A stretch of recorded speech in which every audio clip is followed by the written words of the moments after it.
देखिए, मैं ज्योमेट्री कुछ दिन पहले मैंने स्टार्ट किया था, 4 या 5 दिन थियरी पढ़ाया था मैंने। इसकी थियरी जो मैंने पढ़ाया यूट्यूब पे पढ़ा हुआ है, तो जिन बच्चों ने थियरी कंप्लीट नहीं किया है यूट्यूब से कवर कर लें। थियरी की शीट मैंने वैसे तो अपलोड कर दिया है टेलीग्राम पे, लेकिन अभी कुछ करेक्शन है स्पेलिंग्स वगैरह में, तो टाइपिस्ट तो चले ही गए थे। अब देखिए आज वो आते हैं कि नहीं आते हैं। आज अगर आ गए तो वो करेक्शन मैं करवा के कल आपको प्रिंटेड शीट प्रोवाइड करा दूंगा क्लास में थियरी वाला, और नहीं तो फिर परसों। वैसे टेलीग्राम पे शीट आ चुकी है। टेलीग्राम ज्वाइन किया आपने? मल्टीमीडिया मोबाइल चलाते हैं? हाँ, तो टेलीग्राम आज ही, जिन बच्चों ने अभी तक ज्वाइन नहीं किया हुआ है, आज ही टेलीग्राम डाउनलोड करके इस लिंक से जुड़ जाएं।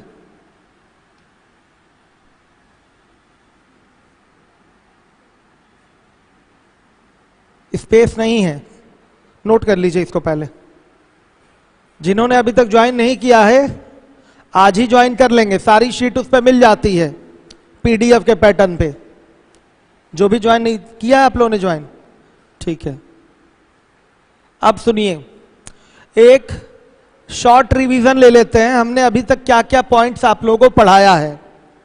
देखिए, स्टार्टिंग मैंने किया था, ज्योमेट्री के फादर कौन है, किसको बोला जाता है? यूक्लिड को, ठीक है। और ये जो ज्योमेट्री हम लोग पढ़ रहे हैं ये यूक्लिड की ज्योमेट्री है आपकी। सबसे पहले यहां बात होती है समतल की।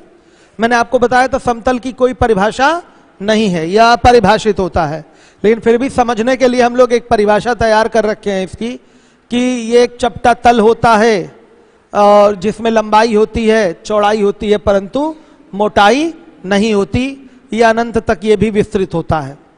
आया समझ में? तो कह सकते हैं ये एक 2D फिगर है। कैसा फिगर है? 2D। क्योंकि देखिए, जैसे ये व्हाइट बोर्ड है, एक क्विक रिवीजन ले रहे हैं, 15 मिनट में हो जाएगा रिवीजन, ध्यान से सुन लीजिएगा। ये सारी चीजें यूट्यूब पर है, आप जाके देख सकते हैं, एक एक चीज समझ लीजिए। तो देखिए, जैसे ये व्हाइट बोर्ड है, केवल इसका व्हाइट वाला पार्ट देखा जाए तो मान लिया लंबाई है, इसमें चौड़ाई है, लेकिन थिकनेस इसकी मोटाई नहीं है। ये एक प्लेन हो गया है, तो ये अनडिफाइंड है। ज्योमेट्री में जो प्लेन होता है उसकी कोई परिभाषा नहीं है, लेकिन फिर भी समझने के लिए हम लोग ये परिभाषा गढ़े हुए हैं। समझ में आया? फिर इसके बाद होता है बिंदु, पॉइंट। पॉइंट भी अपरिभाषित है, लेकिन फिर भी एक समझने के लिए हम लोग इसकी परिभाषा बनाए हुए हैं कि एक ऐसा समतलीय आकृति होता है जिसमें ना तो लंबाई होती है, ना चौड़ाई और ना मोटाई, यानी कि 0 डायमेंशनल है, कुछ नहीं है इसमें, तो हुआ ना अपरिभाषित। तो ये बिंदु हो गया। जैसे ये मार्कर उठाया, प्रेस कर दिया, ये क्या है? बिंदु है। ना इसकी लंबाई है, ना चौड़ाई है, और ना ही मोटाई है, तो ये बिंदु हो गया। फिर इसके बाद बात करेंगे किसकी? रेखा की। रेखा असंख्य बिंदुओं का एक समूह होता है, असंख्य बिंदुओं से मिलकर बनता है। इसकी भी कोई परिभाषा नहीं है, ठीक है, बताया था मैंने आपको। तो असंख्य बिंदुओं से मिलकर रेखा का निर्माण होता है, और रेखा को दोनों डायरेक्शन में अनंत तक क्या किया जाता है? बढ़ाया जा सकता है। फिर इसके बाद किरण की बात कर रहे थे हम। अगर रेखा को केवल एक ही दिशा में बढ़ाया जा सके तो उसको किरण कहते हैं, रे, इंग्लिश में बोलते हैं रे। फिर उसके बाद बात आई थी रेखा खंड की। अगर रेखा का कोई भाग निश्चित है, जैसे 5 सेंटीमीटर, 10 सेंटीमीटर, 20 सेंटीमीटर, तो इसको हम क्या कहते हैं? रेखा खंड कहते हैं। फिर इसके बाद क्या बात आया था? प्रतिच्छेदी रेखाएं। आया समझ में? प्रतिच्छेदी रेखाएं, 2 रेखाएं एक दूसरे को काट रही हैं तो वो क्या हो गई? प्रतिच्छेदी रेखाएं हो गई, इंटरसेक्टिंग लाइंस हो गई। प्रतिच्छेद बिंदु 2 रेखाओं का क्या रहेगा? एक रहेगा। आ गया समझ में? तो ये प्रतिच्छेदी रेखाएं हो गई, एक बिंदु पर काटेंगी, एक ही उभयनिष्ठ बिंदु होगा। फिर उसके बाद लंबवत रेखाएं आई थी। अगर रेखाएं एक दूसरे से 90 डिग्री पर जुड़ी हुई हों तो एक दूसरे पर क्या बोली जाएंगी? लंब बोली जाएंगी। इंग्लिश थी इसकी परपेंडिकुलर लाइंस। फिर उसके बाद क्या था अगला पॉइंट? समांतर रेखाएं, पैरेलल लाइंस। अगर रेखाओं, 2 रेखाओं को अनंत तक खींचिए, अनंत तक ले जाइए, और वो कहीं आपस में नहीं मिलेंगी तो उनको क्या बोलेंगे? पैरेलल लाइंस बोलेंगे, समांतर रेखाएं बोलेंगे। एग्जैक्टली इनकी डेफिनेशन आपके दिमाग में सेट होनी चाहिए। जैसे मैं खड़े होकर बोल रहा हूं, आप भी एक एक चीज डिफाइन करना सीखिए, तब तो परफेक्शन होगा ज्योमेट्री में। समांतर रेखाओं के बाद क्या था? अर्धक रेखा है, ठीक है। अगर एक रेखा 10 सेंटीमीटर की खींची गई है, उस पर एक रेखा खींच दीजिए जो इसको 5-5 में बांट रही है, तो वो जो खींची गई रेखा है आपके द्वारा 10 सेंटीमीटर रेखा की क्या होगी, अर्धक रेखा होगी। बाइसेक्टर कहते हैं इसको इंग्लिश में, क्या कहते हैं, बाइसेक्टर। फिर लंबार्धक रेखाएं, लंबार्धक मतलब लंब भी हो और अर्धक भी हो। तो 10 सेंटीमीटर की एक रेखा है, एक ऐसी रेखा उस पर खींचिए जो लंब भी हो और उसको 5-5 के भाग में बांट भी रही हो, तो आपके द्वारा खींची गई रेखा उसकी क्या कहलाएगी, 10 सेंटीमीटर वाली की लंबार्धक रेखा कहलाएगी, परपेंडिकुलर बाइसेक्टर। फिर संगामी रेखाएं, अगर रेखाएं एक बिंदु पर जाकर मिले तो उनको क्या बोलेंगे, कई सारी रेखाएं हैं एक बिंदु पर जाकर मिल रही हो तो उनको क्या बोलेंगे, संगामी रेखाएं। इंग्लिश क्या था, कॉन्करेंट लाइंस। ये सारी चीजें पता होनी चाहिए, हिंदी और इंग्लिश दोनों। इसके बाद कोण था, कोण में बच्चों ध्यान दीजिए, मोटी परिभाषा क्या है, रेखाओं के झुकाव को कोण कह दिया, ये मोटी परिभाषा हो गई। एग्जैक्ट डेफिनेशन क्या है, दो किरणों से मिलकर कोण का निर्माण होता है। दो किरणें जिनका ओरिजिन एक ही हो, जिनका ओरिजिन एक ही हो, वो कोण का क्या कहलाएगा, शीर्ष कहलाएगा, कोण का शीर्ष कहलाएगा। और जो दोनों किरणें होंगी वो कोण की क्या कहलाएंगी, भुजाएं कहलाएंगी। तो ये कोण हो गया आपका। कोण के बाद कोणों के प्रकार था, कोणों के प्रकार में आपका सबसे पहले मैंने बताया था न्यून कोण, एक्यूट एंगल। एक्यूट एंगल क्या बताया था, ऐसा कोण जो 0 से बड़ा और 90 से क्या हो, छोटा हो, उसको क्या कहते हैं, न्यून कोण कहते हैं। फिर उसके बाद आया था समकोण। फिगर भी आपके दिमाग में होना चाहिए कि न्यून कोण किस टाइप से बनता है, फिगर भी आपके दिमाग में होना चाहिए। फिर समकोण की बात आई थी, तो समकोण में क्या था, 90 डिग्री वाला कोण समकोण कहलाता है, ठीक है। फिर अधिक कोण, तो 90 से बड़ा 180 से छोटा, वो अधिक कोण ऑब्ट्यूज एंगल होता है। फिर बताइए सरल कोण या रीजु कोण, समझिए सरल कोण या रीजु कोण, इसको स्ट्रेट एंगल कहते हैं इंग्लिश में। मतलब 180 डिग्री के एंगल को क्या बोला जाता है, आपका स्ट्रेट एंगल बोला जाता है या रीजु कोण बोला जाता है। फिर उसके बाद क्या था, वृहत कोण या इसको प्रतिवर्ती कोण भी कहते हैं। कहीं वृहत लिखा होता है, कहीं वृहद लिखा होता है, कहीं प्रतिवर्ती भी लिखा होता है। तो ऐसा कोण जो 180 से बड़ा हो, 360 से छोटा हो, उसको वृहत कोण कहते हैं, रिफ्लेक्स एंगल कहते हैं इंग्लिश में। फिर क्या था, संपूर्ण कोण, कंप्लीट एंगल, 360 डिग्री के एंगल को कंप्लीट एंगल कहते हैं। फिर इसके बाद क्या बात आई थी, कॉम्प्लीमेंट्री यानी कि पूरक कोण या अनुपूरक कोण या कोटि पूरक कोण। हिंदी 3 मैंने बताया था, लेकिन इंग्लिश केवल एक ही, क्या था वो, कॉम्प्लीमेंट्री एंगल। ये दिमाग में होना चाहिए बच्चों। देखिए अभी आप लोग कम संख्या में हैं, इसलिए मैं बार बार रिवीजन ले पा रहा हूं। अगर यही लगातार क्लास मेंटेन रहती तो फिर मैं आगे ही बढ़ता। इसमें आपका फायदा है, रिवीजन बार बार हो जा रहा है तो आपके दिमाग में ये छोटी छोटी चीजें बैठ जाएंगी। अगर नहीं बैठ रही तो बैठाइए, चाहे जैसे मेहनत करिए, बैठाइए। तो फिर कॉम्प्लीमेंट्री एंगल की बात आई थी। कॉम्प्लीमेंट्री एंगल क्या होते हैं बताइए, अगर दो कोणों का योग 90 डिग्री हो तो दोनों एक दूसरे के कॉम्प्लीमेंट्री बोले जाएंगे, ठीक है। फिर उसके बाद सप्लीमेंट्री की बात हुई थी। समपूरक कोण, समपूरक कोण क्या था, दो कोणों का योग अगर 180 डिग्री हो तो उसे कहते हैं समपूरक कोण, सप्लीमेंट्री एंगल। इसके बाद अगला पॉइंट आसन्न कोण, एडजेसेंट एंगल इंग्लिश में बोला जाता है। दो कोण आसन्न कोण होते हैं जब दोनों जुड़े हुए हों, उनका शीर्ष एक ही हो, उनमें एक भुजा कॉमन होनी चाहिए और बाकी जो दोनों भुजाएं हों वो कॉमन भुजा के दोनों साइड में हो, विपरीत में हो, तो उसको कहते हैं आसन्न कोण, एडजेसेंट एंगल। फिर इसके बाद क्या था, शीर्षाभिमुख कोण। जैसे दो प्रतिच्छेदी रेखाएं हैं तो उनके अपोजिट एंगल क्या होंगे, शीर्षाभिमुख कोण कहलाते हैं, वर्टिकली अपोजिट एंगल कहलाएंगे और दोनों आपस में क्या होंगे, बराबर। फिगर सामने आ जाना चाहिए, आंखों के सामने फिगर एग्जैक्टली आ जाए, शीर्षाभिमुख क्या होता है।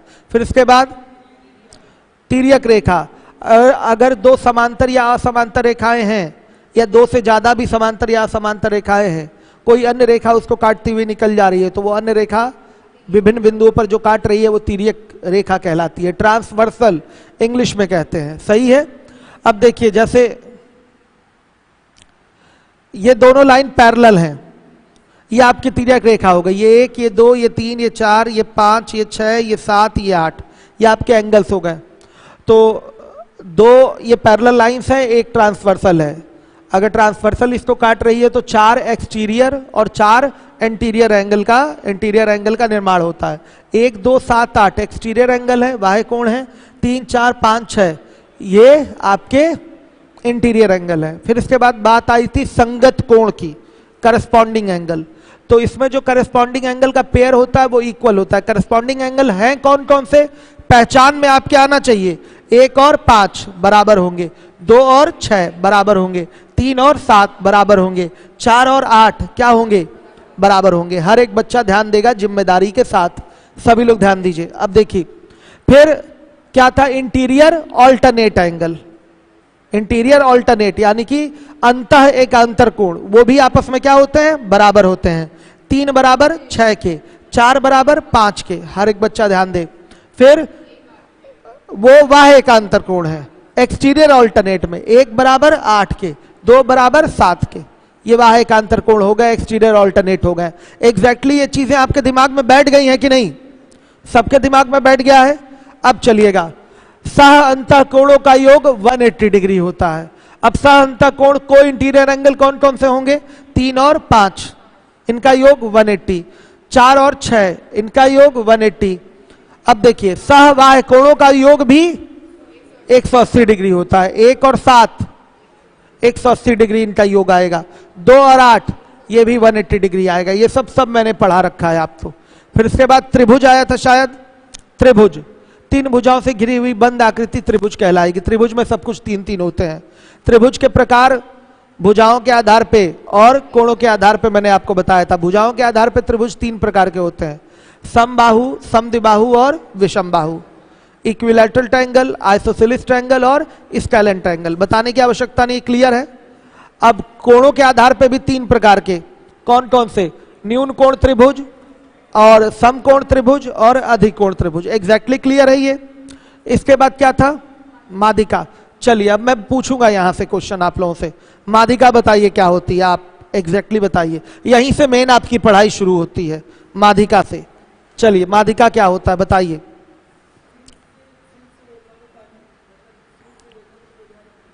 हाँ एग्जैक्टली आप सही कह रहे हैं। शीर्ष से खींची गई एक ऐसी रेखा जो सामने वाली भुजा को 2 बराबर भागों में बांट रही है, माध्यिका कहलाएगी। माध्यिका की प्रॉपर्टी बताइए, माध्यिका की प्रॉपर्टी बताइए, माध्यिका की प्रॉपर्टी बताइए। चलिए माध्यिका की आप प्रॉपर्टी बताइए। लिवोलन वाले आप लोग भी रिवीजन करिए, रिवाइज करवा रहा हूं, ये मैं दोहरा रहा हूं, मैं एक एक चीज, आप भी दोहराइए। चलिए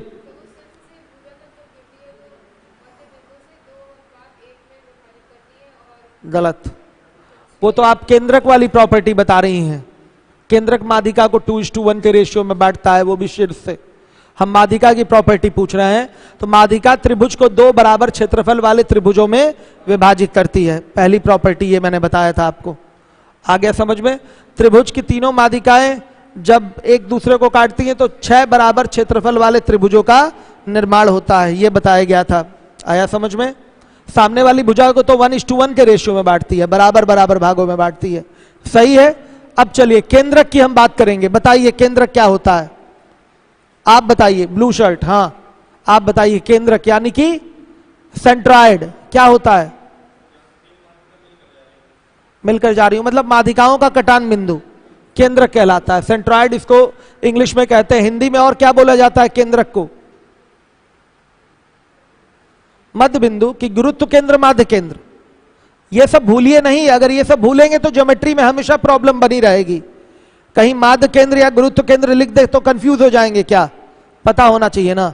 अब चलिए केंद्रक की प्रॉपर्टी बताइए। खड़े रहिए खड़े रहिए, रिवीजन हो रहा है आपका, अनिवार्य है रिवीजन कराना भी, क्योंकि इतने दिन में आप लोग काफी सारी चीजें भूल गए होंगे, इसलिए दोहरा रहा हूं मैं।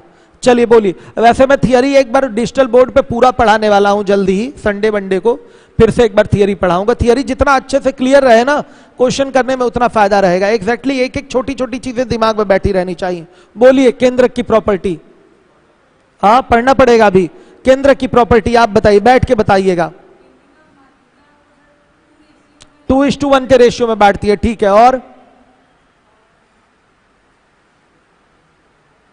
और अगर केंद्रक से, हाँ, केंद्रक से शीर्षों को मिला दिया जाए तो 3 बराबर क्षेत्रफल वाले त्रिभुजों का निर्माण होता है। ये सब एग्जैक्टली आपको क्लियर होना चाहिए। अब इसके बाद जो बात थी वो किसकी? अंतः केंद्र की। किसकी बात आई थी? अंतः केंद्र की। चलिए मैं पूछना चाहूंगा अंतः केंद्र क्या होता है, आप बताइए। कोण समद्विभाजकों का कटान बिंदु, यानी कि कोण अर्धकों का कटान बिंदु अंतः केंद्र कहलाता है। वेरी गुड, एकदम सही बोला इस बच्चे ने, अंतः केंद्र। ठीक है, अंतः केंद्र त्रिभुज के अंदर होता है। ये सारी चीजें बताई गई थी, मतलब एंगल बाइसेक्टर का मीटिंग पॉइंट इन सेंटर होता है। इंग्लिश इसकी इन सेंटर होती है। गुड। अब इन सेंटर से ही इन सर्कल का निर्माण होता है, तो अंतःवृत्त क्या होता है वो बता दीजिए। रेडियस का काम करता है, और रेडियस लेकर सीधे एक वृत्त खींचेंगे जो इसकी भुजाओं को स्पर्श करता हुआ अंदर से जाएगा, वही अंतःवृत्त हो जाएगा। आगे समझ में, वो रेडियस का काम करेगा और भुजाओं को स्पर्श करता हुआ जाएगा, वो क्या होगा? अंतःवृत्त कहलाएगा। सही है। चलिए, अंतः केंद्र बता दिया आप लोगों ने। अब इसके बाद बताइए परिकेंद्र। हाँ, आप बैठिए, आप बैठिए, आप चश्मे वाला बालक खड़ा हो जाए। परिकेंद्र बताइए। चश्मा क्यों उतार दिए? लगाइए, लगाइए, लगाइए। हाँ, ऐसे ठीक लग रहा है। चलिए बताइए परिकेंद्र, यानी कि सबसे पहले इसकी इंग्लिश बताइए। परिकेंद्र इंग्लिश बताइए। इंग्लिश, इंग्लिश कितने लोगों को पता है? सरकम सेंटर। आप बताएंगे परिकेंद्र क्या होता है? आप पहली, उससे मतलब नहीं है, पूर्व ज्ञान के आधार पर बताइए परिकेंद्र क्या होता है। इससे पहले कहीं कोचिंग किए होंगे, फाउंडेशन वगैरह? अभी कहीं नहीं किए हैं कोचिंग। ठीक है, क्या किया आपने? इंटरमैथ से बीएससी किया? क्या किया? इंटरमैथ से है। ठीक है, परिकेंद्र की इंग्लिश होती है सरकम सेंटर। बताइए परिकेंद्र क्या होता है? हाँ, अब हम कूट देंगे। हम बोले थे एक एक सेंटर दिमाग में आप लोगों के होना चाहिए। ये गलत बात है ना? आप क्लास किए थे ना पूरा? बताइए बच्चियों में, आप बताइए परिकेंद्र क्या होता है? बैठ के बताइए। हाँ हाँ, त्रिभुज की भुजाओं के लंब समद्विभाजकों का कटान बिंदु परिकेंद्र कहलाता है। सही है, गुड। यानी कि meeting point of perpendicular bisector of the side of the triangle is called circumcentre. आ गया समझ में? यही हमने एग्जैक्टली समझाया था, बताया था आपको। अब चलिए, फेयर नोट्स बनाते हुए चल रहे हैं कि नहीं? अपना बनाते हुए चलिए आप लोग फेयर नोट्स। ठीक है, चलिए। तो सर्कम सेंटर में पूछ लूं, आप बताइएगा।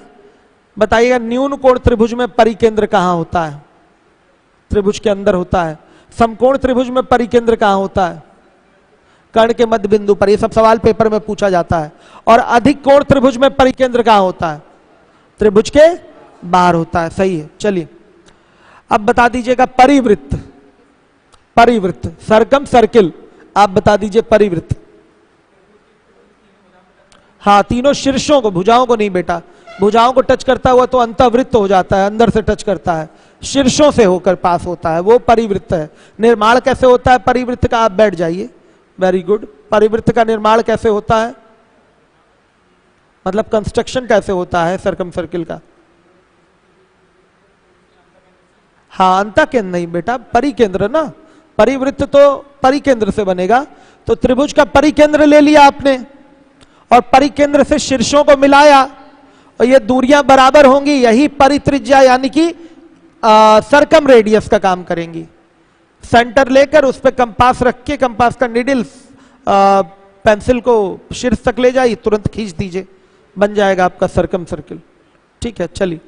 अब इसके बाद अगला, बैठ जाइए, बैठ जाइए। आप पढ़े नहीं है बाबू, चश्मा चश्मा वाले। हमें लगा कि आप पढ़ने लिखने वाले बालक होंगे। चश्मा तो यही प्रदर्शित आपका कर रहा था मुझे। गलत बात है। चलिए, मास्क वाला बच्चा, आप बताइए लंब केंद्र क्या होता है, या शीर्ष लंब क्या? सॉरी, पहले बताइए शीर्ष लंब क्या होता है? एल्टीट्यूड इसको इंग्लिश में कहते हैं, शीर्ष लंब। हाँ, बस बस शीर्ष से सामने लंब डाल दीजिए, वो शीर्ष लंब होगा। त्रिभुज के शीर्ष से सामने लंब डाल दीजिए, शीर्ष लंब हो जाएगा। चलिए, आप तो बहुत दिन बाद आई हैं शायद, हाँ, तो पता है शीर्ष लंब केंद्र क्या होता है? हाँ, नहीं पता, पढ़ा ही नहीं आपने। न्यू स्टूडेंट है कि ओल्ड है? न्यू स्टूडेंट है, हमें लगा कि पुरानी स्टूडेंट है आप। चलिए, कोई बात नहीं। इंटरमैथ से हैं आप? हाँ, तो बताइए क्या होता है शीर्ष लंब केंद्र? Altitude, sorry, ortho centre. Ortho centre क्या होता है आप बताइए, आप जस्ट पीछे। हाँ, ऑर्थो सेंटर बताइए क्या होता है। मेरे बच्चों ऐसे नहीं काम चलेगा, मैं पढ़ा चुका हूं ये चीजें और मैंने कहा था बार बार चीजों को दोहराइए। देखिए 2 महीने तक ज्योमेट्री आपकी चलनी है और अगर ये बेसिक आपके दिमाग में नहीं रहेगा तो क्या कहीं ऑर्थो सेंटर का क्वेश्चन आ गया तो कर पाएंगे आप उसको? नहीं कर पाएंगे। जिनका छूटा है बात अलग है, वो कवर करेंगी, जिनका नहीं छूटा है वो क्यों नहीं कवर कर रहे हैं?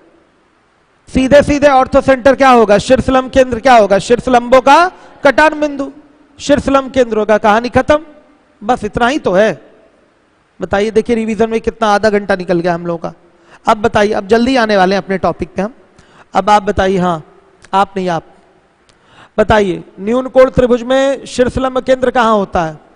हाँ वेरी गुड। समकोण त्रिभुज में शीर्षलंब केंद्र यानी कि ऑर्थो सेंटर कहां होता है? हाँ वेरी गुड, बहुत बढ़िया। और अधिक कोण त्रिभुज में शीर्षलंब केंद्र क्या होता है? अधिक कोण त्रिभुज में यानी कि ऑब्ट्यूज एंगल ट्रायंगल में कहां होता है?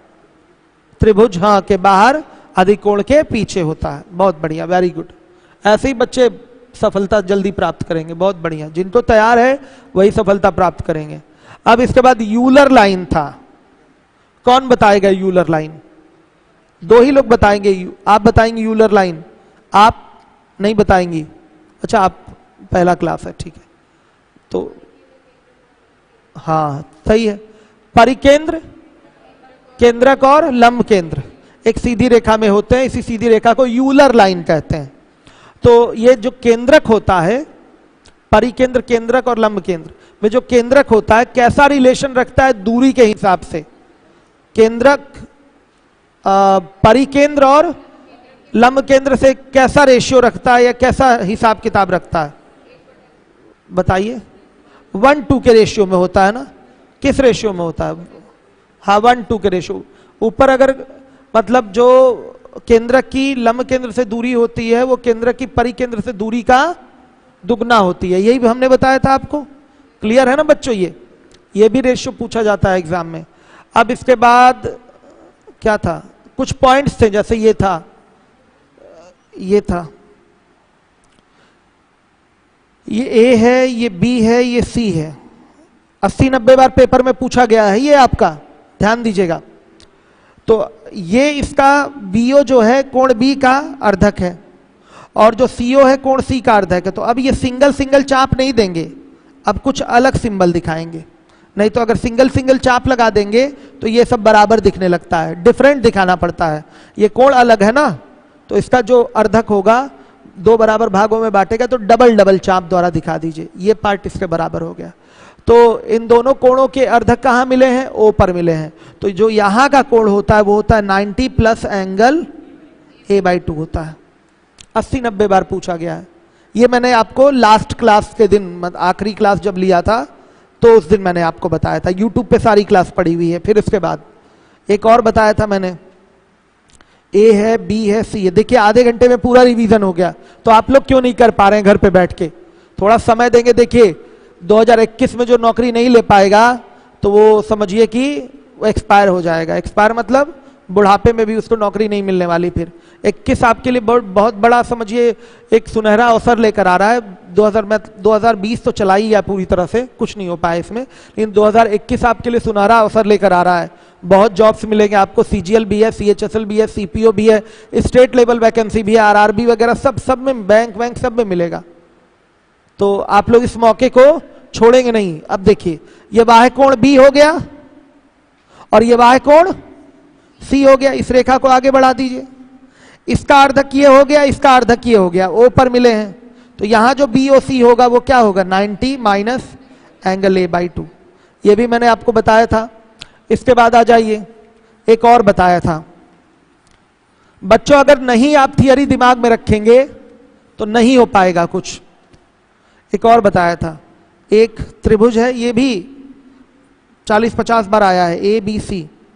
बाह्य कोण सी ले लीजिए, आंतरिक कोण बी और बाह्य कोण सी का अर्धक कहां मिले हैं? ओ पर मिले हैं। तो ये जो बी ओ सी होगा वो क्या होगा? एंगल ए का आधा होता है। ये मैंने आपको बताया था। यहीं तक मेरी क्लास हुई थी। अभी ये लास्ट हमारा पॉइंट था जो मैंने आपको समझाया था। आखिरी क्लास में। चलिए दोबारा फिर से थियरी पढ़ाऊंगा यूट्यूब पे, डिजिटल बोर्ड पे, कि वहां फिगर सामने आए और बच्चों को और समझने में थोड़ा अच्छा लगे। अब इसके बाद, वैसे तो मैं एकदम क्लियर कट समझा चुका हूं क्या चीज क्या होता है। अब इसके बाद आ जाइए, देखिए ध्यान से।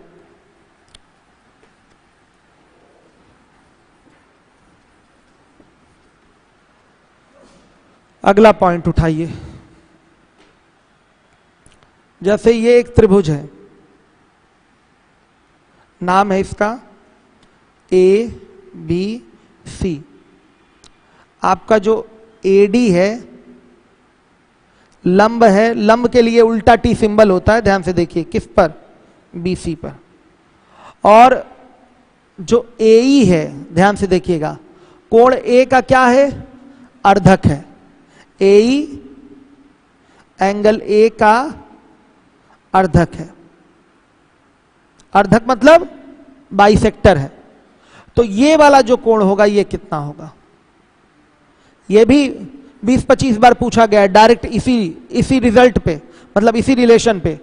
तो एंगल DAE जो होगा वो होगा angle B minus angle C/2। ये होता है। आया समझ में? ये रेडीमेड रिजल्ट नोट करा रहा हूं, बाकी आ भी गया तो आप कर लेंगे। क्वेश्चन अगर एग्जाम में भी आ गया तो आप नॉर्मली भी कर लेंगे। वैसे मैं रेडीमेड रिजल्ट आपको बता रहा हूं। Angle DAE is equal to angle B minus angle C/2। हर एक बच्चा ध्यान देगा जिम्मेदारी के साथ।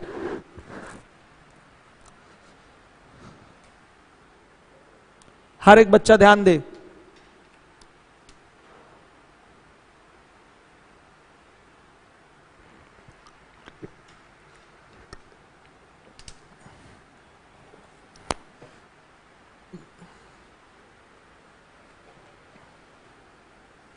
सही है? कोई समस्या? किसी बच्चे ने बोला है, ऋषि पांडे कह रहे हैं सर एक रेखा पर एक तिर्यक रेखा खींच सकते हैं क्या? बेटा कोई एक रेखा है, आप यहां पर कोई इस तरह से तिरछी रेखा खींच रहे हैं, तो ये दोनों रेखाएं प्रतिच्छेदी रेखाएं कहलाएंगी। आया समझ में? कैसी रेखाएं कहलाएंगी? प्रतिच्छेदी रेखाएं कहलाएंगी। ये प्रतिच्छेदी रेखाएं हैं।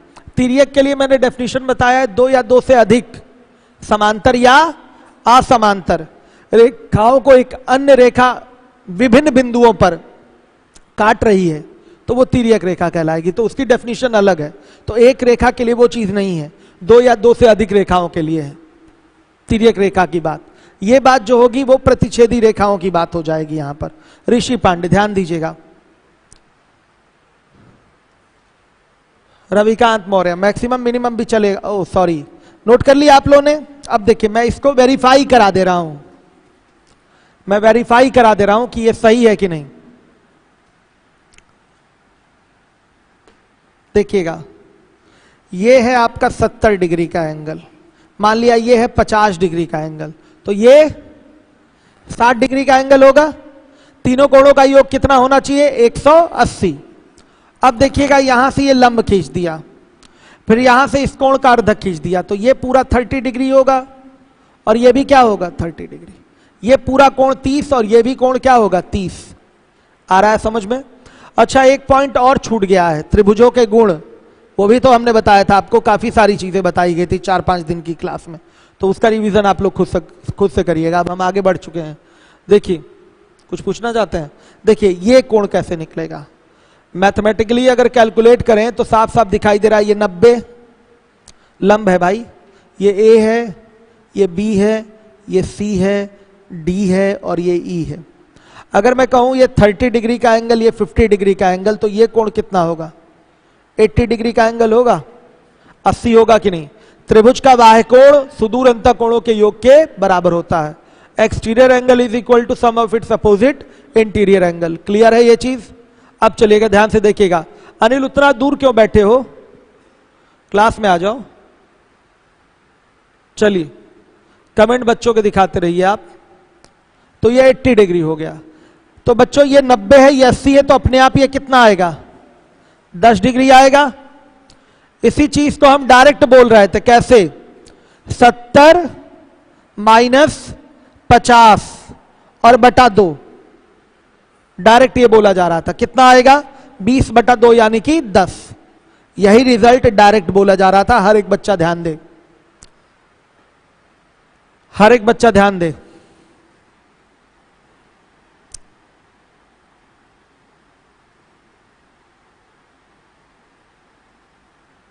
शीट मिलेगा आप लोगों को कल, शीट आप लोगों को मिलेगा कल, टेलीग्राम पे है अभी, शीट मिल जाएगा कल। चलिए, इंग्लिश मीडियम वालों के लिए अलग से, हिंदी वालों के लिए अलग से मिलेगा। आइए चलिए इसके बाद आ जाइए अगले पॉइंट पे। एक ही आधार तथा एक ही समांतर रेखाओं के बीच बने त्रिभुज क्षेत्रफल में आपस में बराबर होते हैं। Angle form between same parallels and on same base are equal in area. एक ही आधार तथा एक ही समांतर रेखाओं के बीच बने त्रिभुज क्षेत्रफल में आपस में बराबर होते हैं। दिखाता हूं ये क्या मैं बोल रहा हूं। देखिए अगला पॉइंट है, ये दो पैरेलल लाइंस हो गई, ठीक। मान लिया यहां से ये डिस्टेंस आपने ले लिया कोई, इसको मान लिया BC बोल दिया। क्लियर है सारे बच्चों को? इस पे एक त्रिभुज बनाया, इसी BC पे एक और त्रिभुज बनाया, इसी BC पे एक और त्रिभुज बनाया। कितने त्रिभुज बन गए इस BC बेस पर? BC बेस पर कितने त्रिभुज बना दिया? 3 त्रिभुज बना दिया। इसी BC बेस पर असंख्य त्रिभुज बना सकते हैं हम। ध्यान से देखिए, जो दोनों पैरेलल्स को साथ, पैरेलल लाइंस को साथ में लेके हो, आधार तीनों त्रिभुज का सेम है और इन दोनों पैरेलल्स के बीच में बना हुआ है। बीच में मतलब क्या? ये नहीं, ये नहीं, ये बीच में नहीं बोला जाएगा। बीच का मतलब यहां क्या होगा? पूरा यहां से ऊपर तक ये जाए, समझिए बात को। तो इन तीनों त्रिभुजों के क्षेत्रफल क्या होंगे? आपस में बराबर होंगे। क्यों बराबर होंगे, अब इसकी बात हम कर लेते हैं। आपको पता है त्रिभुज का क्षेत्रफल बराबर क्या होता है? त्रिभुज का क्षेत्रफल बराबर होता है 1/2 आधार गुणे ऊंचाई होता है। तो ध्यान से देखिएगा, अगर मैं तीनों त्रिभुजों का आधार क्या मान लूं? B, और समांतर रेखाओं के बीच की दूरी मान लिया क्या हो गया? H। तो क्या इन तीनों त्रिभुजों की ऊंचाई H नहीं हो जाएगी? ध्यान से देखिए, इस त्रिभुज की भी ऊंचाई H बोली जाएगी, इस त्रिभुज की ऊंचाई भी H बोली जाएगी, इस त्रिभुज की भी ऊंचाई H ही बोली जाएगी। भाई ये H नहीं होगा? बताइए, ये H नहीं होगा पूरा? यहां से ये H नहीं होगा, इस त्रिभुज की ऊंचाई H होगी कि नहीं? मैंने बताया था कि अधिक कोण त्रिभुज में 2 ऊंचाइयां त्रिभुज के बाहर गिरती हैं, ये बताया था मैंने आपको। ये अधिक कोण टाइप का नहीं दिखाई दे रहा है, तो ये ऊंचाई बाहर से हो गई। ये भी एक अधिक कोण टाइप का दिखाई दे रहा है, तो इसकी भी ऊंचाई क्या हो गई? बाहर से हो गई। और चूंकि समांतर रेखाओं के बीच की दूरी सर्वत्र बराबर होती है, प्रत्येक स्थान पे क्या होती है? बराबर ही रहेगी, H ही रहेगा। तो इसकी भी ऊंचाई H है, इस बीच वाले त्रिभुज की भी ऊंचाई H है, इस त्रिभुज की ऊंचाई भी क्या है? H ही है। तो ध्यान से देखिएगा, तीनों त्रिभुज के क्षेत्रफल भी क्या हो जाएंगे? एक ही हो जाएंगे, क्योंकि आधार इनका B हो गया, ऊंचाई भी इनकी क्या हो गई? H हो गई। तो किसी भी त्रिभुज का क्षेत्रफल निकालने जाएंगे तो वो क्या आएगा? 1/2 B गुणे H, यही आएगा। 1/2 B गुणे H, यही आना है बच्चों। क्लियर है सारे बच्चों को? हर एक बच्चा ध्यान देगा जिम्मेदारी से, कोई समस्या तो नहीं इसमें? तो मैंने क्या बोला? एक ही आधार और एक ही समांतर रेखाओं के बीच बने त्रिभुज क्षेत्रफल में आपस में बराबर होते हैं। Triangle form between same parallels and on the same base are equal in area. आ गया समझ में? Are equal in area. कोई डाउट तो नहीं किसी को? क्लियर है सारे बच्चों को? कैसे हुआ ये सिद्ध? त्रिभुज के क्षेत्रफल वाले फॉर्मूले से, 1/2 आधार गुणे ऊंचाई से। क्लियर हो गया सारे बच्चों को? सभी लोग ध्यान दीजिए जिम्मेदारी के साथ। अब आ जाइए, एक बात और है, कुछ विशेष चतुर्भुज भी अगर सेम बेस और सेम पैरेलल्स में बनते हैं तो उनके भी एरिया क्या होते हैं? सेम होते हैं, उनके भी एरिया सेम होंगे। जैसे मैं दिखाता हूं आपको, देखिएगा। एक हो गया मान लिया आयत। त्रिभुज की बात तो सत्य है ही, चतुर्भुज में भी बात सत्य निकल के आती है। कुछ विशेष त्रिभुज में चतुर्भुज में भी बात ये सत्य निकल के आती है, लेकिन कुछ विशेष चतुर्भुज में, सब में नहीं। जैसे यहां देखिए, एक आयत बना लिया, क्या बना लिया? आयत। नाम हो गया ए बी सी डी। ठीक, यहां से एक बना लिया आपने पैरेललोग्राम, नाम हो गया इसका ए डैश, यहां से ये बी डैश हो गया, A dash A B B dash. तो दो चतुर्भुज हमने बनाए हैं, एक क्या बना है? आयत, और एक क्या बना है? समांतर चतुर्भुज, पैरेललोग्राम इसको इंग्लिश में बोलेंगे। बेटा दोनों का एरिया क्या होगा? बराबर होगा। तो ध्यान से देखिए, क्षेत्रफल का फॉर्मूला होता है दोनों के लिए आधार गुणे ऊंचाई। आप कहेंगे सर आयत का क्षेत्रफल लंबाई गुणे चौड़ाई होता है, तो बात तो वही हो गई, लंबाई का मतलब आधार हो गया और चौड़ाई का मतलब क्या हो गया? ऊंचाई।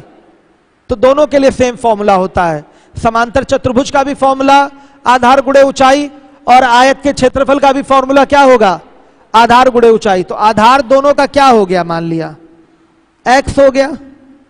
आधार दोनों का क्या हो गया? x। समान आधार पे ये दोनों बने हैं, और ऊंचाई बेटा क्या हो जाएगा?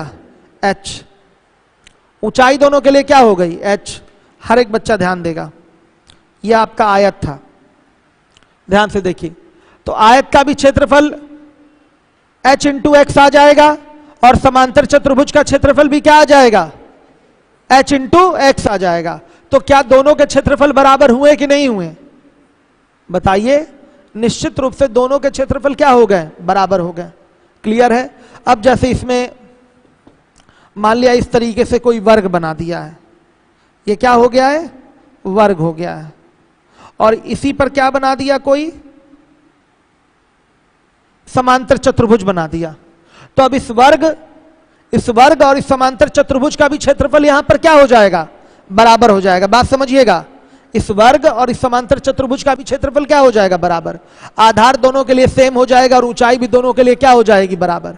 वर्ग बन गया है और इसी में समांतर चतुर्भुज भी बन गया है, सेम बेस पर। आधार दोनों के लिए समान है, ध्यान से देखिएगा, आधार दोनों के लिए समान है। सबको क्लियर है ये चीज? आधार समान है, तो क्या हो जाएगा आपका? इसका भी एरिया सेम। तो एक पॉइंट मैंने मेंशन कर रखा है उसी थियरी वाले पार्ट में ही, कि आपके एक ही आधार और एक ही समांतर रेखाओं के बीच बने कुछ विशेष चतुर्भुज भी क्षेत्रफल में क्या होते हैं? कुछ विशेष चतुर्भुज भी क्षेत्रफल में आपस में बराबर होते हैं। अगर बेटा मैं अभी कह दूं कि समलंब चतुर्भुज और समांतर चतुर्भुज के क्षेत्रफल बराबर हो गए, तो ऐसा नहीं है। अगर मैं कह दूं वर्ग, अगर मैं कहूं वर्ग और सम चतुर्भुज के क्षेत्रफल आपस में बराबर हो गए, तो बनेगा ही नहीं दोनों एक साथ।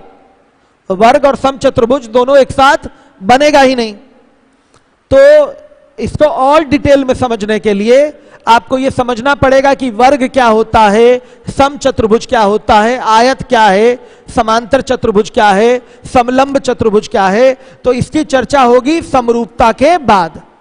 जब हम समरूपता बढ़ा देंगे तो एक एक चीज डिटेल में हम आपको डिस्कस करेंगे, ये सारी चीजें आपको बताई जाएंगी। आ गया बच्चे समझ में? क्लियर है? बस एक पॉइंट हमने बता दिया कि इसको दिमाग में रखिए, और इस पर भी हमसे बाद में डिस्कशन करिएगा। ठीक है? एक तो एग्जैक्टली क्लियर हो गया त्रिभुज वाली बात, कि एक ही आधार और एक ही समांतर रेखाओं के बीच बने त्रिभुज क्षेत्रफल में आपस में बराबर होते हैं। ये तो क्लियर हो गया आपको। कोई पूछेगा बता देंगे कि नहीं? क्या स्टेटमेंट देंगे आप बताइए?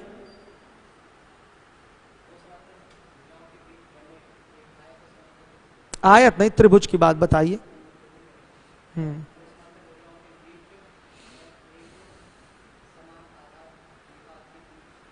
ठीक है, बताना चाहते हैं आप, चीजों को और अच्छे से दोहरा लीजिए और बढ़िया भाषा का प्रयोग करके बताइए, लेकिन कल। ठीक है, तो बच्चों ये हो गया। अब आज से हम मोस्ट इंपॉर्टेंट चीज शुरू करने जा रहे हैं, सर्वांग समता और समरूपता। ठीक है, हेडिंग दे दीजिए सर्वांग समता। हर एक बच्चा ध्यान दे। क्या है? वर्ग और आयत बनाना चाहते हैं, नहीं बना पाएंगे दोनों एक साथ। इसलिए नहीं बना पाएंगे, इसकी चर्चा होगी अभी। मान लिया जब आपने ये 5 सेंटीमीटर 5 सेंटीमीटर 5 सेंटीमीटर 5 सेंटीमीटर ले रखा है, ध्यान दीजिएगा। तो जब आयत भी बनाना है, ध्यान से देखिएगा, आयत, हाँ एक मिनट, आयत जब बनाएंगे तो आधार अगर जब यही लेना हो तो निश्चित रूप से आपका ये लंबाई हो जाएगी और चौड़ाई भी उसकी भी क्या निकल के आएगी? 5। तो वो भी तो वर्ग ही रहेगा, फिर आयत कहाँ कंस्ट्रक्ट हो पाएगा? बताइए। आयत की लंबाई अलग चौड़ाई अलग रहेगी ना, आयत में लंबाई अलग चौड़ाई अलग। जब आधार आप 5 ले लेंगे तो निश्चित रूप से उसकी जो चौड़ाई भी होगी अपने आप वो मजबूरी में 5 बनेगी, क्योंकि इसके बाहर तो जा नहीं सकते, इसलिए उसका कंस्ट्रक्शन गड़बड़ हो जाएगा, या तो इसके अंदर रहेगा, तब ये आपका समांतर रेखाओं के बीच वाली बात यहां गलत सिद्ध हो जाएगी, पूरा टच होना पड़ेगा। तो हम बना नहीं सकते दोनों को एक साथ, आयत और वर्ग को एक साथ नहीं बना सकते समांतर रेखाओं के बीच में, सही है। इसलिए मैंने बोला कुछ विशेष में मैंने दिखा दिया, वर्ग समांतर चतुर्भुज, आयत समांतर चतुर्भुज, समचतुर्भुज और समांतर चतुर्भुज दिखा सकते हैं, इनके भी एरिया को सेम कर सकते हैं आप। आ गया समझ में? तो इन सारी चीजों पे बच्चों डिस्कशन होगा, लेकिन जब हम आपको एक एक चीज चतुर्भुज के बारे में समझा देंगे तब, और डिटेल में सब में अंतर समझ में आना चाहिए ना आपको, वर्ग में क्या अंतर है, आयत क्या है, समांतर चतुर्भुज क्या है, ये चीजें आपको क्लियर होनी चाहिए। चलिए आगे देखिए,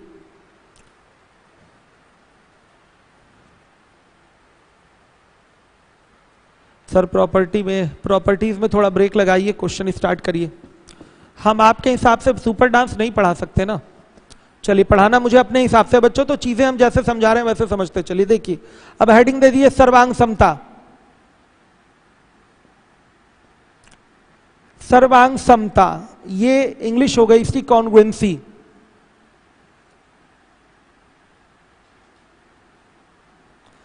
बहुत इंपॉर्टेंट चीज आज से स्टार्ट हो रही है, हर एक बच्चा ध्यान दे। पानी पी लूं जरा मैं।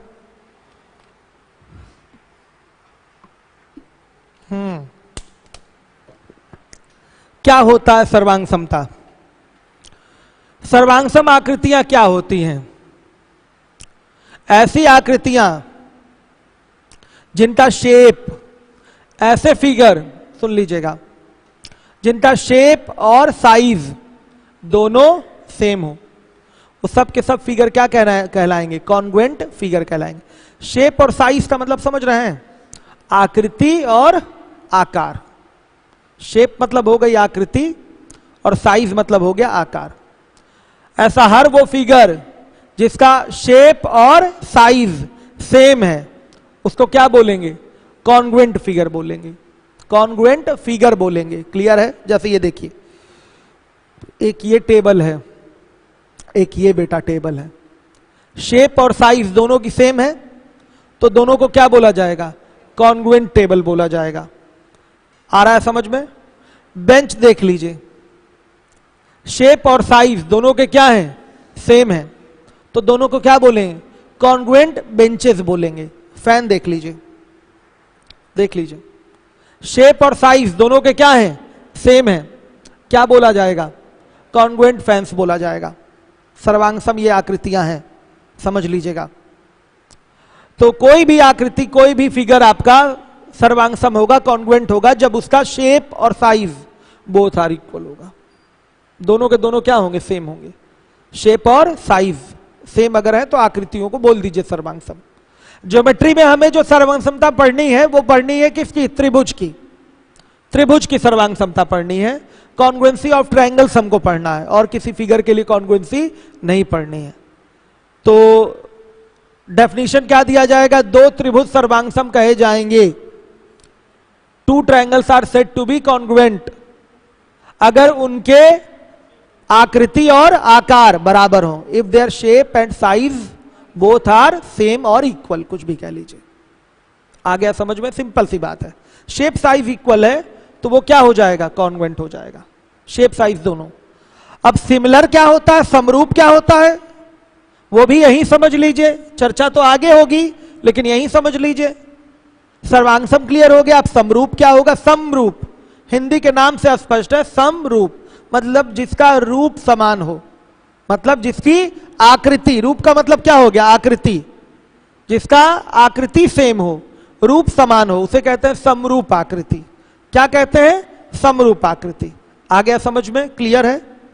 तो ऐसी आकृतियां, ऐसे फिगर जिनका केवल और केवल क्या हो? शेप सेम हो, उसे कहते हैं सिमिलर फिगर, समरूप आकृतियां कहते हैं।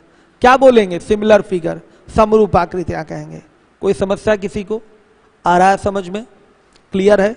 जैसे ये देखिएगा,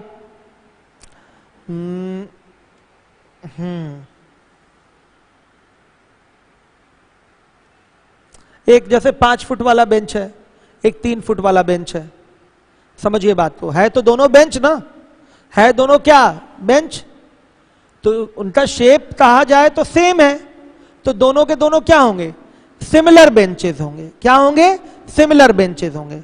जैसे एक बड़ा सेब है और एक छोटा सेब है, तो है तो दोनों सेब, शेप तो दोनों का सेम है, साइज भले अलग है लेकिन शेप तो सेम है दोनों का, सेब तो दोनों है ना, तो ये भी कैसे फिगर होंगे बताइए, सिमिलर फिगर होंगे।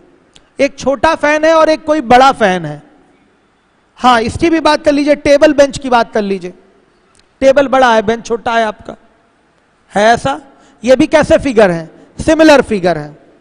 साइज पे नहीं जाना है, सिमिलरिटी में हमको केवल किस पे जाना है, शेप पे। अगर शेप आपका सेम है तो वो कैसे फिगर कहलाएंगे, आपके सिमिलर फिगर कहलाएंगे। तो सर्वांग समता और समरूपता में आपको जो बहुत बड़ा अंतर है वो समझ में आ गया होगा। सर्वांग समता में शेप और साइज दोनों इक्वल होने चाहिए, दोनों सेम होने चाहिए, जबकि सिमिलरिटी में केवल शेप से मतलब है, साइज से नहीं। छोटा बड़ा हो कोई दिक्कत नहीं, छोटा सेब बड़ा सेब, छोटा बेंच बड़ा बेंच, छोटा पंखा बड़ा पंखा, लेकिन ये सिमिलर होंगे तो कि इनका शेप क्या है, सेम है। जैसे ये छोटा समबाहु त्रिभुज और ये बड़ा समबाहु त्रिभुज, ये सर्वांगसम नहीं है, ये सर्वांगसम नहीं है। सर्वांग समता में इनकी साइज सेम होनी चाहिए, लेकिन ये दोनों समरूप हैं, दोनों के दोनों समरूप हैं। ये आपका एक इक्विलैटरल ट्रायंगल, ये भी एक equilateral triangle, both are similar. ये दोनों के दोनों क्या हैं, सिमिलर हैं, ध्यान से देखिएगा, समरूप है। तो समरूपता एक छोटा कॉन्सेप्ट होता है, जबकि सर्वांग समता एक बड़ा कॉन्सेप्ट होता है। क्यों? क्योंकि सर्वांग समता में दोनों चीजें आपकी बराबर होती हैं, shape and size, both are equal. और सिमिलरिटी में क्या होता है, ओनली शेप इक्वल, साइज नहीं, साइज नहीं। समरूप हिंदी नाम से यह स्पष्ट है, समरूप केवल रूप सम हो, सम मतलब बराबर, और सर्वांगसम मतलब सर्वांगसम, समझिए सर्वांगसम मतलब सभी जगह सम हो, मतलब सभी जगह बराबर हो। हिंदी नाम से संधि विच्छेद जानते हैं ना करना, कर लीजिए वैसे ही, सर्वांगसम हो गया, तो सभी जगह क्या हो, सम हो, तो वो सर्वांगसम हो गया। तो डेफिनेशन मुझे लिखाना नहीं है क्योंकि थियरी हमने दिया हुआ है, वहां से आप लोग नोट्स बनाते हुए चलिएगा, टेलीग्राम पे देख रहे होंगे आप लोग शीट में। अब देखिए, हमें सर्कल की कॉन्ग्रुएंसी नहीं पढ़नी, हमें किसी दूसरे फिगर की कॉन्ग्रुएंसी या सिमिलरिटी नहीं पढ़नी, हमें पढ़नी है सिमिलरिटी और कॉन्ग्रुएंसी किसकी, ट्रायंगल की, त्रिभुज की। तो दो त्रिभुज सर्वांगसम कहे जाएंगे जब उनके शेप और साइज दोनों सेम हो। अब दो त्रिभुज सर्वांगसम है कि नहीं, उसकी टेस्टिंग भी होती है, परीक्षण भी होता है। तो परीक्षण के लिए कितने नियम बनाए गए हैं, 5। कितने नियम है, 5। 5 में इंपॉर्टेंट कितने हैं, 4, लेकिन बताऊंगा मैं पांचों। सही है बच्चों? तो सबसे पहला आपका टेस्टिंग जो होता है, टेस्ट फॉर कॉन्ग्रुएंसी में, वो है भुजा भुजा भुजा सर्वांग समता। आइए करते हैं इसको हम लोग। भुजा भुजा भुजा, साइड साइड साइड, सर्वांग समता। ये क्या है, test for congruency, test for congruency है। दो ट्रायंगल आपके कॉन्ग्रुएंट है कि नहीं है, उसकी कॉन्ग्रुएंसी की टेस्टिंग है। भुजा भुजा भुजा, साइड साइड साइड, सर्वांग समता। बड़ी सिंपल सी बात है। देखिए गिवन में क्या है, गिवन में क्या है, दो ट्रायंगल दिए गए हैं, एक का नाम है ABC और एक का नाम है PQR। ध्यान से देखिए, इसमें और क्या क्या दिया गया है, दिया गया है AB बराबर PQ, सब गिवन है, BC बराबर QR और CA बराबर RP, ये दिया गया है, सब गिवन है बेटा, ध्यान दीजिएगा, ये सब सारी चीजें हमें दे रखा है। त्रिभुज की 3 भुजाएं सामने दिखाई दे रही हैं और तीनों बराबर हैं, तो निश्चित रूप से ये दोनों त्रिभुज कैसे होंगे, क्या होंगे, सर्वांगसम होंगे। अगर त्रिभुज की संगत भुजाएं अगले त्रिभुज की संगत भुजाओं के बराबर हैं, करस्पॉन्डिंग साइड से इक्वल है, तो त्रिभुज कैसे होंगे? सर्वांग सम होंगे। आ गया समझ में? त्रिभुज कैसे होंगे? सर्वांग सम। इसी को कहते हैं triple S congruency. Triple S congruency, side side side congruency, भुजा भुजा भुजा सर्वांग समता इसको बोलेंगे। बड़ा सिंपल सा है। दो त्रिभुज सामने रख दिए गए हैं, इनकी भुजाएं बराबर दिखा दी गई हैं। तो जब बराबर भुजाएं दिखा दी गई हैं तो टेस्टिंग नंबर 1 से ये आपका दोनों ट्रायंगल क्या हो जाएगा? कॉन्ग्रुएंट हो जाएगा। गिवन में इतना दिया था और गिवन में सारी जानकारी है आपके पास। तो ध्यान से देखिए, दोनों त्रिभुज आपके क्या हो जाएंगे? कॉन्ग्रुएंट हो जाएंगे। तो कैसे लिखेंगे? By side side side congruency, triangle ABC is congruent to, देखिए ये सिंबल है इसका कॉन्ग्रुएंसी का, बराबर लगाकर ऊपर ऐसे केचुआ बना दीजिए बच्चों, इस टाइप से। ABC कॉन्ग्रुएंट टू क्या हो जाएगा आपका? PQR, triangle PQR। ये कॉन्ग्रुएंसी का सिंबल हो गया। हर एक बच्चा ध्यान दे। तो देखिए, जब दो त्रिभुज कॉन्ग्रुएंट दिखा दिया तो कॉन्ग्रुएंट दिखाने का क्या महत्व है? क्यों हम कॉन्ग्रुएंट ट्रायंगल को दिखाते हैं? इसलिए दिखाते हैं क्योंकि ज्योमेट्री में हमको कई जगह कभी कोण को बराबर दिखाना पड़ता है, कभी कहीं भुजा बराबर हमें जरूरत पड़ जाती है कि इन भुजाओं को बराबर सिद्ध कर दें या इन कोणों को बराबर सिद्ध कर दें। तो अगर कोई चीज बराबर सिद्ध करनी है तो उसके लिए ट्रायंगल को क्या दिखाना पड़ेगा? कॉन्ग्रुएंट। अगर आपने कॉन्ग्रुएंट दिखा दिया ट्रायंगल को तो उनकी संगत सभी चीजें बराबर हो जाएंगी। करस्पॉन्डिंग पार्ट सब कुछ क्या हो जाएगा? आपका इक्वल हो जाएगा।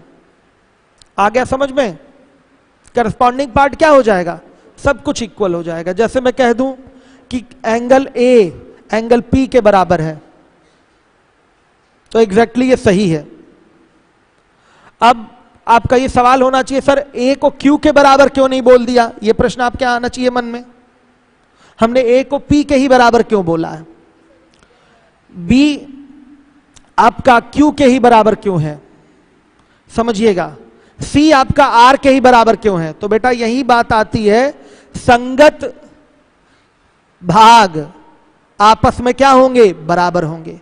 याद रखिएगा, जब दो त्रिभुज आपके सर्वांगसम हो गए तो उनके जो भी संगत भाग होंगे, संगत भुजाएं, संगत कोण, संगत ऊंचाई, संगत माध्यिका, वो सब के सब बराबर होंगे। अब आपके मन में आ रहा होगा ये बार बार सर संगत संगत संगत संगत क्या चिल्ला रहे हैं?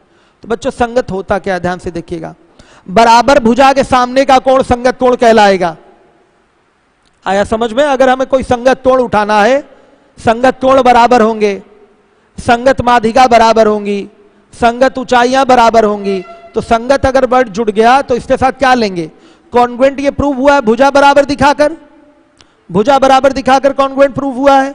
तो अब ध्यान से देखिएगा, बराबर भुजा के सामने का कोण क्या कहलाएगा? संगत कोण। तो हम A को P के ही बराबर बोल सकते हैं क्योंकि BC, ध्यान से देखिए, हमारा QR के बराबर है और BC के सामने A है और QR के सामने P है। आ गया समझ में? QR के सामने क्या है? P है। इसलिए A बराबर P होगा। बराबर भुजा के सामने का कोण संगत कोण हो जाएगा या बराबर कोण के सामने की भुजा संगत भुजा हो जाएगी। समझिएगा। अब हमने C को R के बराबर ही क्यों बोला है? क्योंकि AB बराबर किसके है? PQ के है। तो AB के सामने C है, PQ के सामने R है। AB बराबर PQ के है। हमने B को Q के बराबर ही क्यों बोला है? क्योंकि CA आपका बराबर किसके है? RP के। CA बराबर किसके है? RP के। तो ये आपके संगत कोण बराबर वाली बात आ गई। एक बात बच्चों के मन में ये भी आता है कि सर आपने लिखा है triangle ABC congruent to triangle PQR, आपने ये क्यों नहीं लिख दिया कि triangle ABC congruent to triangle RQP क्यों नहीं लिख दिया? ये भी बच्चों के मन में सवाल आना चाहिए कि PQR ही क्यों लिखे हैं। क्या हम इसको ऐसे भी लिख सकते हैं कि नहीं लिख सकते हैं? ये मन में आप लोग के सवाल आ रहा है। क्या हम इस चीज को ऐसे लिख सकते हैं? क्या ये जो हमने यहां कॉन्ग्रुएंसी इस तरीके से लिखा है, क्या इस चीज को ऐसे लिख सकते हैं? PQR और RQP तो एक ही ट्रायंगल है, क्या हम इसको ऐसे नहीं लिख सकते? बताइए, लिख सकते हैं कि नहीं लिख सकते हैं? नहीं लिख सकते। एकदम सही आप बोल रही हैं, नहीं लिख सकते। क्योंकि याद रखिएगा सिमिलैरिटी और कॉन्ग्रुएंसी में अगर आप कॉन्ग्रुएंसी सिमिलैरिटी प्रूव कर रहे हैं, दिखा रहे हैं ट्रायंगल्स में, तो लिखने का एक क्रम होता है, उसी क्रम को फॉलो करना पड़ता है। सजावट जब तक नहीं करेंगे तो यह चीज यहां गलत हो जाएगी। क्रम को फॉलो करना बहुत जरूरी होता है, और वो क्रम क्या होता है आज बता पाएंगे, हल्का सा हिंट कर दे रहे हैं। देखिए कोण ए के सामने, कोण ए के लिए कोण P बराबर है, तो A के सामने P ही होना चाहिए। कोण B की अगर बात करें तो B के लिए Q बराबर है, तो B के सामने Q ही होना चाहिए। और C के लिए आपका R बराबर है, तो R के सामने, C के सामने R ही होना चाहिए। यहां से A R के बराबर दिखाई दे रहा है, यहां B Q के बराबर दिखाई दे रहा है, और C P के बराबर दिखाई दे रहा है। बच्चों यहां क्रम हमारा ऐसा होना चाहिए कि इसी क्रम के आधार पे हम भुजा को भी बराबर दिखा सकते हैं और कोण को भी बराबर दिखा सकते हैं। क्रम अगर गलत लेंगे तो भुजा और कोण यहां से बराबर नहीं दिखेंगे। अगर एक बार सही क्रम आपने उठाया है तो फिगर में देखने की जरूरत नहीं कि कौन किसके बराबर है, या दिया क्या है वो भी देखने की जरूरत नहीं कौन किसके बराबर है। इसी के आधार पर सब बताया जा सकता है कौन किसके बराबर है। एंगल ए एंगल P के बराबर, एंगल B एंगल Q के बराबर, एंगल C एंगल R के बराबर है। AB बराबर PQ के है, BC बराबर QR के, और CA बराबर RP के है। भुजाएं भी सब यहीं से बराबर दिख जाती हैं। तो इस क्रम का बेटा बहुत महत्व है, विशेष महत्व है। यही चीज आपको सीखनी है सिमिलैरिटी में और कॉन्ग्रुएंसी में, यह अनिवार्य रूप से सीखना है। सबसे ज्यादा महत्व तो सिमिलैरिटी में आएगा। इस पे भी क्वेश्चन आते हैं कि इनमें से क्या सही है। क्रम पहचान के आपको सही वाला टिक करना पड़ता है कि ये सही है कि ये सही है। तो ये एग्जैक्टली 100% गलत है। सही कौन सा है ये। अब इस क्रम को कैसे लिखा जाता है वो अब मैं आज नहीं बता पाऊंगा, वो मैं बताऊंगा कल। तो आज की क्लास जो रही है वो मुख्य रूप से रिवीजन की क्लास रही है, दोहराया गया है। तो जो बच्चे नए हैं, यूट्यूब चैनल पता है आपको, हाँ वहां से जाके वीडियोस देख लीजिए एक एक करके, और संडे को एक बार फिर रिवीजन क्लास ले लेंगे हम दोबारा से। जितना आप सीखे रहेंगे एक बार फिर पढ़ा देंगे तो फिर समझ में आ जाएगा, क्योंकि जिसको थियरी क्लियर नहीं है वो कुछ कर नहीं पाएगा।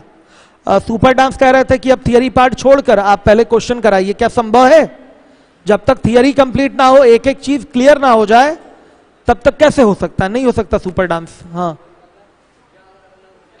क्या, तो समरूपता सिद्ध नहीं, सॉरी सर्वांग समता सिद्ध नहीं होगी तो कोण भी अलग अलग हो ही जाएंगे, निश्चित रूप से होगा। ठीक है, अभी ये शुरुआत हुई है, अभी कुछ पढ़ा नहीं पाए हैं हम इसमें। कल पूरा डिटेल में पढ़ाकर खत्म करूंगा सर्वांग समता। सही है बच्चों, कल खत्म होगा। Thank you.